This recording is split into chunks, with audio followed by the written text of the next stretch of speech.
చాలా అబద్ధం చెప్తారు అనిపిస్తుంది. అబద్ధం అంటే చాలా పెద్ద నింద అది.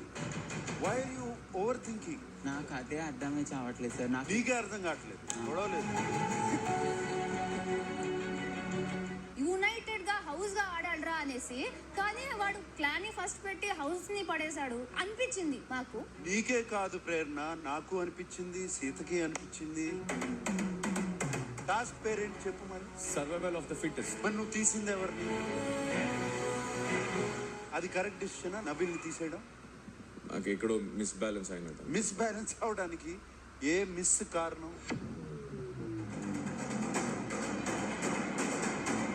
నువ్వు క్లాన్ చీఫ్ గా ఉన్నప్పుడు నీ క్లాన్ కి రావడానికి ఇష్టపడలేదు హౌస్ అంతా. అది ఎందుకు అని ఆలోచించావా? అందరూ మేము ఏం చేసినా మా ముగ్గురే చేసుకుంటున్నాం ఒకరికొకరు అన్నట్టు ఫీల్ అవుతున్నారు. What you say house mates?